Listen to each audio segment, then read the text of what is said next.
Hey everybody, and welcome back. Today I have biked 19 miles up from Washington DC to Maryland to hike the Chesapeake and Ohio Canal Historic National Park right next to the more famous Billy Goat Trail system. But I'm going to do a big loop all the way around the park, give you guys a little bit of a view of what I'm walking by. Nice little creek here, and should be a nice little day hike today.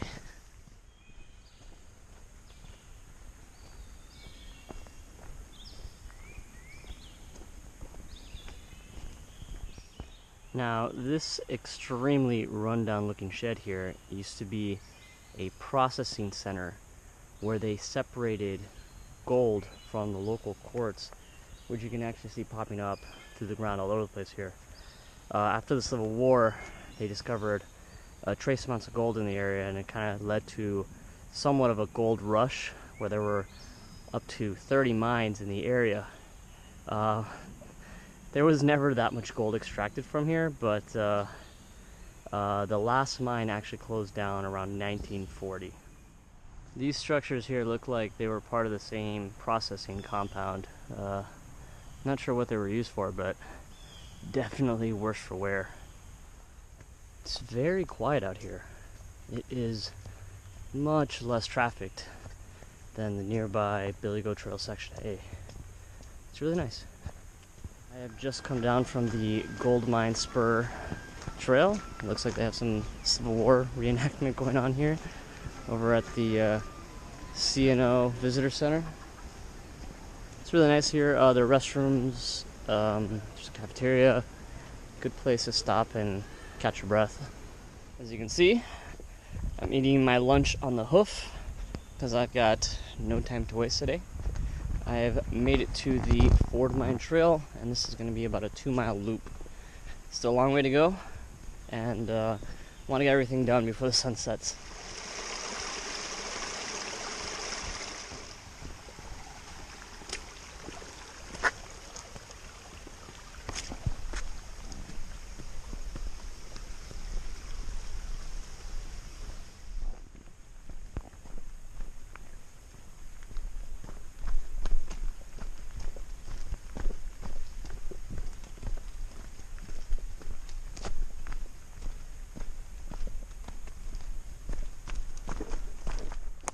I just came off the Ford Mine Trail, which was really pretty actually, surprisingly.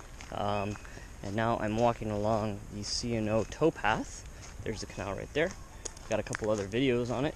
It goes for hundreds of miles up north. And right now I'm going to jump onto another trail. There's a family of deer staring right at me. There they go. There's another one just across the canal. Off it goes.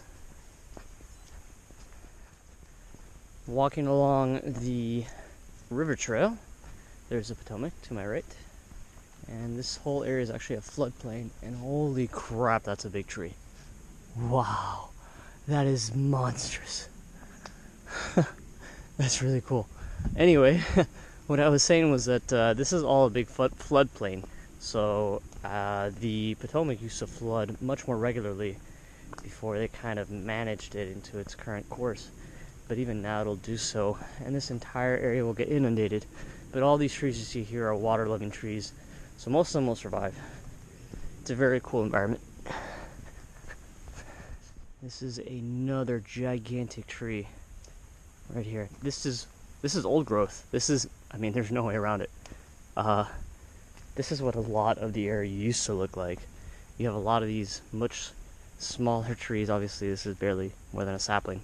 But like over there, over here, most of this was clear cut a century or so ago.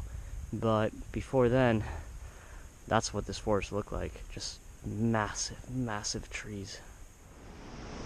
I've exited the river trail and have come to the Washington Aqueduct observation deck. There's the Potomac down there. That's Virginia over there. Really nice.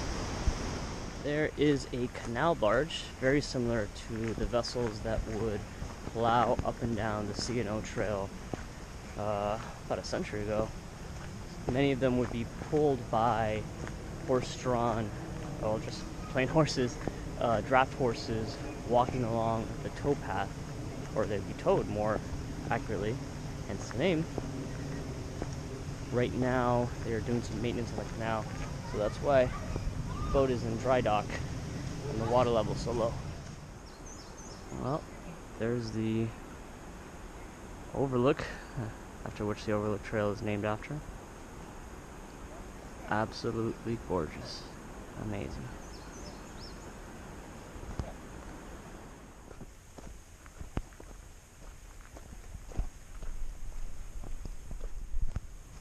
Word to the wise, when you are hiking through wet terrain, like after rainfall or after snowfall, and you're going downhill, stay the hell off wood. That includes, retaining steps like those up there, or logs, or roots, because they get pretty slippery. Much more slippery than rocks or dirt or even leaves. And if you're not careful, you can really mess yourself up.